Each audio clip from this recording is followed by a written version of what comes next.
ఎవరైతే పాత జీవితాన్ని విడిచిపెట్టకుండా, తన యొక్క రోత జీవితాన్ని విడిచిపెట్టకుండా, మరలా కుక్క వాంతి చేసుకొని తిన్నట్టుగా, కుక్క తన వాంతిని తిన్నట్టుగా మరలా తన జీవితంలో ప్రవేశిస్తే ఆ చెడుని, అలాగే కడగబడిన పందిని మరలా ఆ పంది బురదలో దొర్లితే తనకున్న స్వభావం విడిచిపెట్టినట్టేనా?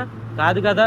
అలాగా తన స్వభావము విడిచిపెట్టకుండా ఎవరైతే ఉంటారో, క్రీస్తుని అంగీకరించకుండా ఎవరైతే ఉంటారో, అటు వారందరూ కూడా దేవుని యొక్క రెండో రాకడ సమయంలో ఎత్తబడరు.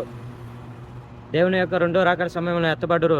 అటు వారందరూ కూడా దేవుని చూచి గుండెలు బాదుకుంటారు. అయ్యో ప్రభువా! నన్ను తీసుకెళ్ళు. అయ్యో ప్రభువా! నేను ఉండిపోయానా అని ప్రతి ఒక్కరు కూడా ఏడవాల్సిన సమయం వస్తుంది. నిజంగా నువ్వు రక్షణ తీసుకుని ఉంటే, నువ్వు క్రీస్తుని నమ్మి ఉంటే, ఖచ్చితంగా కూడా నీవు నీ యొక్క పాత జీవితాన్ని విడిచిపెట్టి నూతనమైన జీవితము అంటే క్రీస్తులోకి ప్రవేశించి క్రీస్తు బాటలో ప్రయాణం చేసే వ్యక్తిగా ఉంటే గనుక నీవు దేవునితో పాటు ప్రయాణం చేసే వ్యక్తిగా ఉంటావు, దేవుని అంగీకరించే వ్యక్తిగా ఉంటావు, దేవుని ప్రేమించే వ్యక్తిగా ఉంటావు. ఎవడైతే ఆయన వాక్యాన్ని పాటిస్తాడో ఆయన మన పట్ల ప్రేమ సంపూర్ణమవుతుంది. అలాగే దేవుని పట్ల మనకున్న భయభక్తుల జీవితము మనం ఆయన పట్ల విధేయతను బట్టే నిరూపించబడుతుంది.